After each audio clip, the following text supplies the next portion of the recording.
Hello my lovely students, this is Mansi. Welcome back to the channel. Now we're going to start with our next chapter which is sound. So one shot कर रहे हैं concept map की help से. All these concept maps are taken from this EduCard की sample paper book. ये सभी concept maps आपको इस book में मिल जाएंगे. हर chapter के also आपको sample papers भी मिल जाएंगे.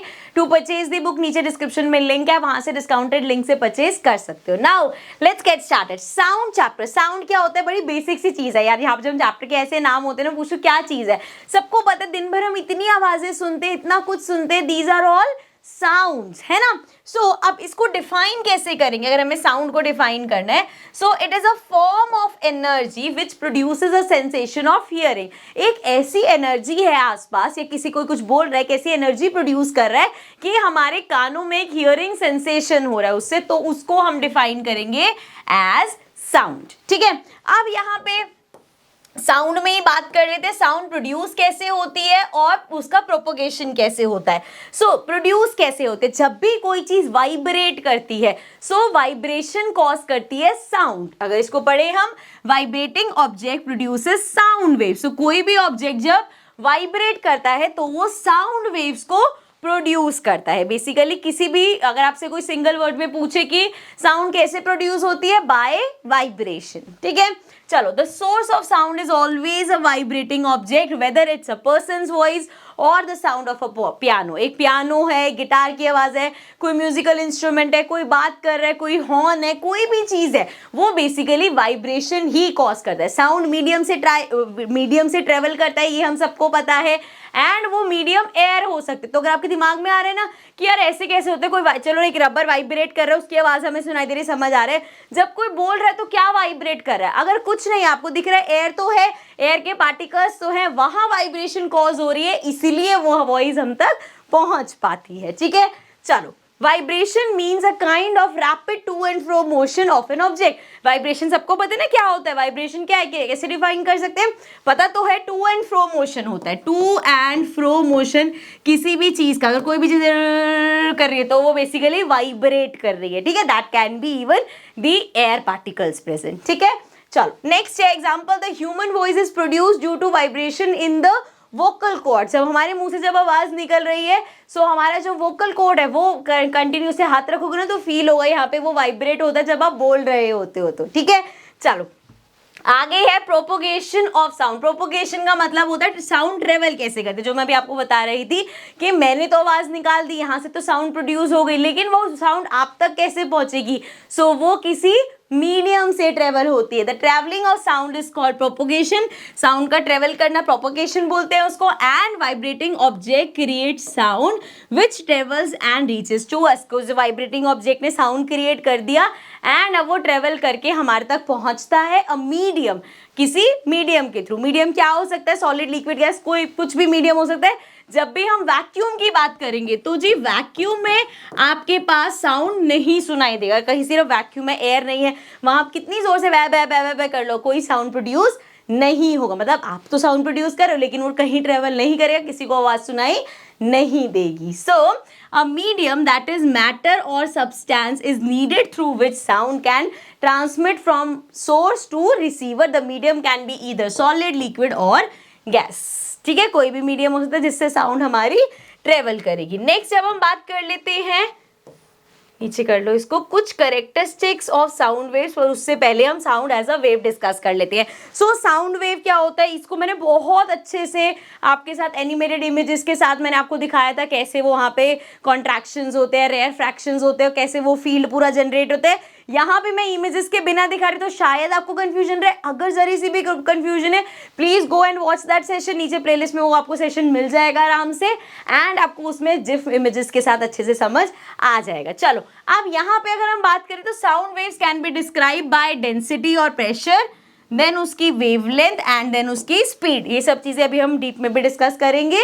Now the density as well as the pressure of the medium at a given time varies with distance above and below the average value of density और pressure. अब density और pressure जो है ना वो बहुत ज़्यादा मेजर रोल प्ले करता है साउंड में, जैसे कि चलो आउट ऑफ कंटेक्स्ट है शायद, लेकिन ये चीज़ देखो, जब भी हम अगर सॉलिड देखें, हम उसमें कान रखो टेबल पे और टेबल पे ठा ठा आवाज तो कितनी तेज कान में आवाज़ जाती है ना। सो इस तरीके से किसी मीडियम की कितनी डेंसिटी है, कितना प्रेशर है, वो भी इफेक्ट करता है साउंड वेव पे। ठीक है, चलो अब यहाँ पे देख लो, ये स्पीकर हो गया हमारा सोर्स ऑफ साउंड, यहाँ से आवाज जा रही है। अब यहाँ प्रेशर कैसे, ये हमें पता है कि इस तरीके से, ये आपको देख के याद आ रहा होगा, ये पार्टिकल्स एकदम पास पास है, यहाँ पार्टिकल्स दूर है। होता क्या है, जब हम बोलते हैं तो पार्टिकल्स जाके आगे टकराते हैं एंड देन वो टू एंड फ्रो मोशन करते हैं, वाइब्रेशन कॉज करते हैं, एंड वो जो टू एंड फ्रो मोशन है उसकी वजह से अलग अलग एरिया में अलग अलग प्रेशर जनरेट होता है। यहाँ पे जो बिल्कुल पास पास वाले आपको पार्टिकल्स दिख रहे हैं वो हमारा हो गया कंप्रेशन, एंड जहाँ पे थोड़ा सा आपको स्पेस दिख रहा है जहाँ पार्टिकल्स के बीच में, वो एरिया हो गया रेयरफैक्शन का। एंड ये जो हमारा प्रेशर का वेरिएशन है यही बेसिकली हमारा साउंड वेव बनाने में हेल्प करता है। ठीक है, सो आगे बढ़ते हैं। अब बात कर लेते हैं characteristics of a sound wave. एक साउंड वेव की क्या क्या कैरेक्टरिस्टिक्स होती है। सबसे पहले है फ्रीक्वेंसी। फ्रीक्वेंसी को अगर मैं सिंपल वर्ड्स में बताऊं तो इस तरीके से, आपने देखा होगा जब भी हम रिकॉर्डिंग वगैरह करते हैं साउंड वेव्स हमारी ऐसे ऐसे ऐसे ऐसे करके आती है। सो यही साउंड वेव्स अगर बहुत ज़्यादा ऐसे करके आ रही है, सो दैट मीन्स यहाँ पे जो भी चीज़ है that is at high frequency, and जब ये बहुत क्लोज क्लोज क्लोज क्लोज होती है तो वी से this is at a low frequency. ठीक है, सो नेक्स्ट है एम्पलीट्यूड। एम्पलीट्यूड बेसिकली डिफाइन करता है कोई चीज़ कितनी लाउड है। सेम अगर साउंड वेव की तरह अगर हम देखें, सो ये कितनी लॉन्ग है, यहाँ से अगर आप इसके लेंथ देखोगे, ये जितनी ज़्यादा लॉन्ग है उतना ज़्यादा लाउड वॉइस क्रिएट होगी, एंड ये जो वेव जितनी शॉर्ट होगी उतनी क्वाइटनेस ज़्यादा है। ठीक है, उतना मतलब आवाज कम आएगी। ठीक है, so this depends on the length. ठीक है, लाउडनेस। Then speed. स्पीड का पूरा टॉपिक करेंगे, साउंड की क्या स्पीड होती है, वहां पे भी एक इंटरेस्टिंग चीज मिलेगी। टेम्परेचर के फर्क आने से भी साउंड की जो स्पीड है वो वेरी करती है। चलो उस पे आएंगे, एक एक करके आएंगे।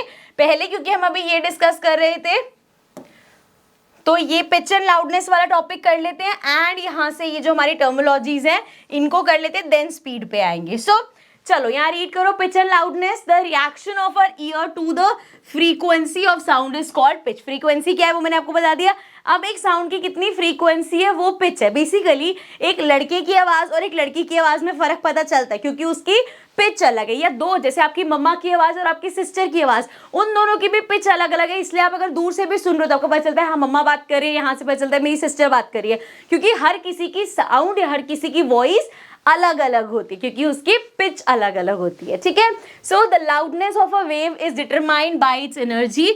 किसी वेव की कितनी लाउडनेस है ये उसकी एनर्जी डिटरमाइन करेगी। The pitch in general is the explanation for the difference in voice quality between people. हर इंसान की अलग अलग वॉइस होती है क्योंकि उनकी पिच अलग अलग है। ठीक है, नेक्स्ट हमारे पास है कुछ टर्मिनोलॉजीज डिस्कस कर लेते हैं, बिकॉज इसमें भी हमारा फ्रीक्वेंसी वगैरह वेवलेंथ वगैरह सब आ रहा है, पिच भी दोबारा आ रहा है, एम्पलीट्यूड भी आ रहा है। इससे पहले ये डिस्कस कर लेते हैं, देन हम चलेंगे स्पीड पे। सो वेवलेंथ क्या होता है, distance between two consecutive compressions और रेयरफैक्शन। जैसे हमारी एक ये वेव बन रही है, सो इनके बीच में कितना डिफरेंस है, एक वेव और दूसरी वेव के बीच में कितना डिफरेंस है, वो होता है हमारा वेवलेंथ। देन है it's SI unit is in metres.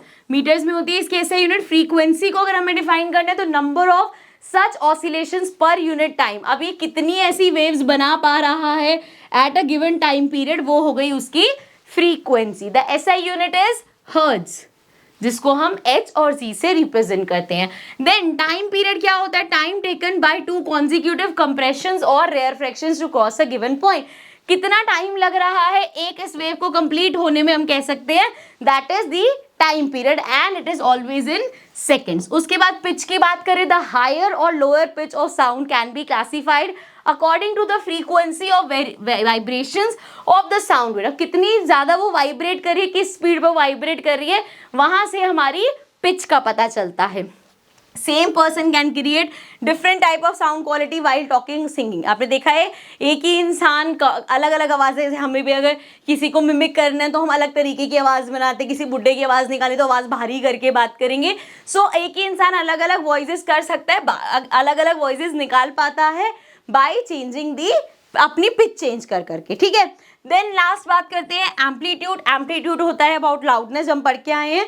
The magnitude of the maximum disturbance in the median on either side of the mean value, ठीक है, वो हम पढ़ के आए हैं। चलो अब आ जाते हैं अपनी स्पीड पे। तो स्पीड ऑफ साउंड, अच्छा कभी कभी ना ये चीज भी होती है, जैसे एक एम्पलीट्यूड जैसा टॉपिक है, यहाँ पे आप डेफिनेशन पढ़ोगे आपको लगेगा अरे कितनी अलग सी बात है।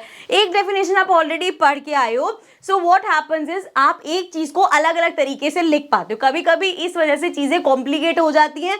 सो अगर आपको किसी टॉपिक का मतलब समझ में आ गया, डोंट गो बिहाइंड डेफिनेशंस कि इस डेफिनेशन में भी समझ आ जाए। आपको कंसेप्ट क्लियर होना चाहिए कि कोई अगर ये वर्ड रेस करेगा तो आप उसको एक्सप्लेन कर सको कि ये चीज होती है। वो होता है हमारा कंसेप्ट क्लियर होना, उसको किस तरीके से फॉर्म करना है, इजी लैंग्वेज में करना है, डिफिकल्ट लैंग्वेज में करना है, it's just up to you, ठीक है। चलो अब आ जाते हैं स्पीड ऑफ साउंड पे। नाउ स्पीड ऑफ साउंड क्या होता है? The speed of sound is the distance a sound wave travels per unit time. Basically जब भी हम स्पीड की बात करते हैं, स्पीड को कैसे डिफाइन करते हैं कि आपने कितना डिस्टेंस ट्रेवल किया पर यूनिट टाइम में, इतने टाइम में कितना डिस्टेंस ट्रेवल किया। अगर आपने इतने से टाइम में बहुत ज़्यादा डिस्टेंस ट्रेवल करी तो स्पीड बहुत ज़्यादा थी, अगर आपने उतने टाइम पीरियड में बहुत कम डिस्टेंस ट्रेवल किया तो स्पीड बहुत कम थी। तो यहाँ पे साउंड की स्पीड का भी वही है कि एक साउंड वेव कितना डिस्टेंस ट्रेवल कर रही है पर unit time, it travels through the medium, उस मीडियम से जैसे कि वो ट्रेवल करके उसको कितना टाइम लग रहा है, ठीक है।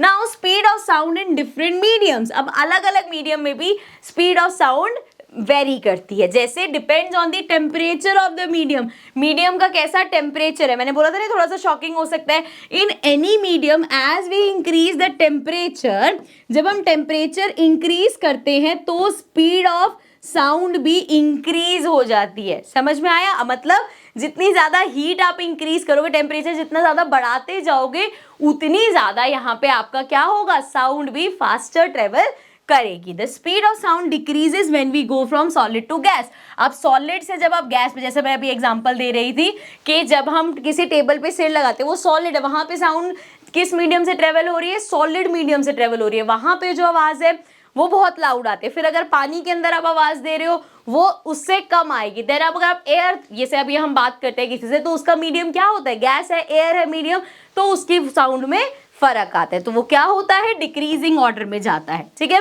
The speed of sound decrease when we go from solid to gaseous state.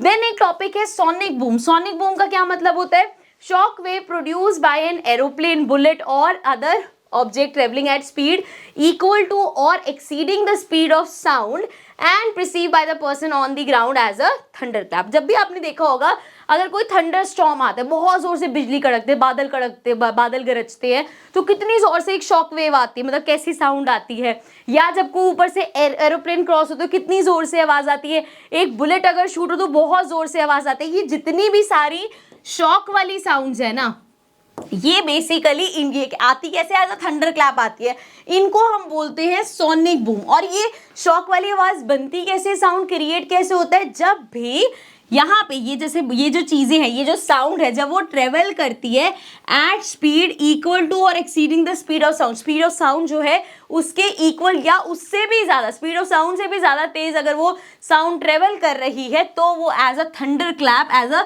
Shock sound हमें सुनाई देती है, and this is called sonic boom, ठीक है।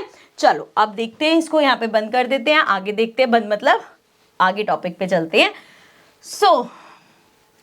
बात कर लेते हैं रिफ्लेक्शन ऑफ साउंड की। जिसमें हमारे पास, अच्छा पहले ही छोटा सा देख लेते हैं law of reflection of sound, ठीक है। रिफ्लेक्शन ऑफ साउंड क्या होता है, पहली बात तो जैसे हम बोल रहे हैं अलग अलग तरह से साउंड के रिफ्लेक्शंस होते हैं। जैसे जब आप एक हॉल में, जो बहुत बड़ा हॉल है, वहाँ बोलते हो तो आपकी आवाज़ बहुत तेज़ लाउड आती है। किसी एक ऐसे कमरे में बोल रहे हो जहाँ पर्दे नहीं हैं, जहाँ पे कुछ भी वो नहीं, खाली कमरा है, तो हमारी आवाज़ कैसे गूंज के आती है। तो ये जो डिफरेंट तरीके हैं जो आवाज़ अलग अलग साउंड आती है, that is because of reflection of sound. Sound कैसे रिफ्लेक्ट करती है। अब इसका एक लॉ होता है, जैसे हमारा लॉ ऑफ लाइट है वैसे ही हमारा law of reflection of sound होता है। Incident wave, normal and reflective wave, एक इंसिडेंट ले हमारी साउंड की, एक नॉर्मल और reflective wave lie in the same plane, and angle of incidence is always equal to angle of reflection. जिस voice में बोला गया और जो रिफ्लेक्शन कॉज हुआ उनका एंगल हमेशा सेम होता है, ठीक है।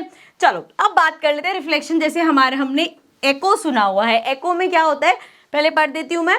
या चलो पहले एग्जांपल दे देती हूँ। इसका मैंने एक शॉर्ट्स भी डाला तो काफ़ी बच्चों को उसमें बहुत क्लैरिटी मिली थी। क्या होता है ना, एको कैसे क्रिएट होता है, जैसे आप पहाड़ के आगे पहाड़ी एरिया है वहाँ पे जाके बोलो, जैसे अपना नाम जोर से बोलोगे मानसी, मैं ऐसे चिल्लाऊं तो वहाँ पे रिपीट पे मुझे अपना नाम बार बार मानसी मानसी मानसी ऐसे करके सुनाई देगा। सिमिलरली अगर हम बात करें रिवर्बेशन की, रिवर्बेशन में क्या होता है, आवाज़ खिंचती हुई जाती है, जैसे हेलो ऐसे करके आवाज़ जा रही है। सो क्या डिफरेंस है, एको में पूरा वर्ड रिपीट कर रहा है हेलो हेलो हेलो, और रिवर्बेशन की जब हम बात करें तो हेलो ऐसे करके वो लंबा खिंचता हुआ जा रहा है। सो अब पढ़ लेते हैं। It is a very common phenomena of acoustic science which is known to most of us. If we shout or clap in a front of a hill, we can hear the same sound after some delay. कुछ seconds के, कुछ micro second के delay में हमें वो repeat पे sound सुनाई देती है, पूरा वो वर्ड रिपीट होता है। जब हम रिवर्बेशन की बात करते हैं, reverberation is the persistence of sound और इको और echo which continues after the sound is made. हम बोल के चुप हो गए लेकिन अभी वो आवाज़ थोड़ी सी चल रही है, से हेलो, जैसे माइक में आपने देखा होगा हेलो ऐसे, तो आप तो चुप हो गए लेकिन वो हेलो अभी तक माइक में खिंचता हुआ जा रहा है, ठीक है। So that is reverberation. Now अब जरा बात कर लेते हैं इससे रिलेटेड। हाँ चलो, कुछ प्रैक्टिकल यूज क्या है, चलो पहले पढ़ ही लेते हैं यार, एक तो ना ये बड़ी कंफ्यूज है, पहले कौन सा बॉक्स जाके पढ़ूं मैं। अब बात कर लेते हैं द ह्यूमन हियरिंग रेंज। अब आपको बड़ा शौक लगेगा कि कुछ रेंज ऑफ वॉइसेस होती है जो प्रोड्यूस तो होते हैं लेकिन हमें सुनाई नहीं देंगी। कैसी होती है, मतलब ऐसी कोई भी, पहले मैं आपको बता देती हूँ, 20 हर्ट्ज से लेके 20,000 हर्ट्ज हमारी हियरिंग रेंज होती है। मतलब ऐसी कोई भी साउंड जो 20 हर्ट्ज से कम होगी या 20,000 हर्ट्ज से ज़्यादा होगी तो वो हमारे कानों को सुनाई ही नहीं देगी, हमारे हिसाब से कोई साउंड प्रोड्यूस ही नहीं होगी। सो डिटरमाइंड बाय द पिच, मतलब फ्रीक्वेंसी से डिटरमाइन होती है कि इतनी फ्रीक्वेंसी से कम वाली और इतनी फ्रीक्वेंसी से ज़्यादा वाली आवाज़ें हमें सुनाई नहीं देती। So frequency and loudness of the sound, अब फ्रीक्वेंसी हमारी हर्ट्ज में होती है एंड लाउडनेस हमारी डीबी में होती है, ठीक है। So loudness is measured in decibels which is dB, and pitch जो होती है, फ्रीक्वेंसी जो होती है वो मेजर की जाती है हर्ट्ज में, जिसके लिए हम एच यूज करते हैं। Human hearing range extends from 20 hertz to 20,000 hertz. So 20 hertz और 20,000 हर्ट्ज के बीच की जो साउंड्स है सिर्फ हमें वो सुनाई देती हैं। Our hearing is most accurate in 2000 to 5,000 hertz. अब अगर जो सबसे एक्यूरेट होते हैं ना कि कोई भी 2000 से 5,000 हर्ट्ज की फ्रीक्वेंसी वाली साउंड है तो वो हमें बहुत अच्छे से सुनाई देती है, ठीक है।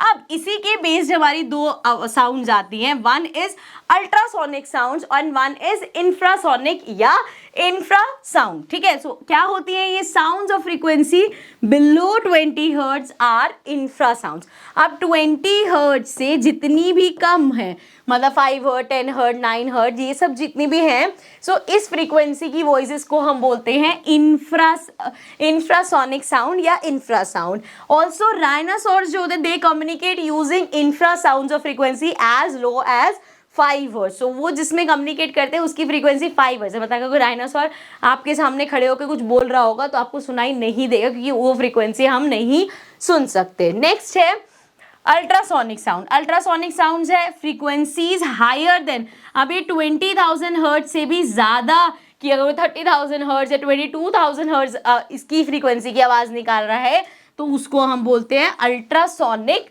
Sound. So ultrasound is produced by dolphins, bats and porpoise. सो ये जो आवाज़ें बनाते हैं दैट इज अल्ट्रासोनिक, और हमें ये सुनाई नहीं देंगी क्योंकि वो 20,000 हर्ट्ज से ज़्यादा की हैं, ठीक है।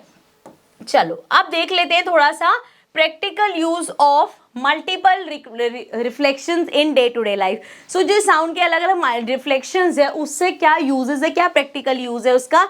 Design of musical instrument, horns, megaphones, trumpet, shehnai etcetera, ये जितने भी वर्क करते हैं ना, ये सिर्फ जैसे एक हॉर्न वर्क करते हैं कितनी ज़ोर से बजता है, मेगाफोन्स वर्क करते हैं, ट्रम्पेट वर्क करते हैं, जो हम स्पीकर्स यूज़ करते हैं वो क्या करते हैं, क्या फिनोमेना यूज़ कर रहे हैं, रिफ्लेक्शन, साउंड के रिफ्लेक्शन को यूज़ कर रहे हैं, तभी वो आवाज़ को हम, या जैसे ये माइक मैं यहाँ पे यूज़ करती हूँ तो क्या होता है वो आसपास के नॉइज़ को कैंसिल करके सिर्फ मेरी वॉइस आप तक पहुँचाता है। तो ये सब प्रैक्टिकल यूजेस है जिसमें हम रिफ्लेक्शन ऑफ साउंड को यूज करते हैं। नेक्स्ट है in stethoscope a diaphragm is attached with a tube and 2 earpiece.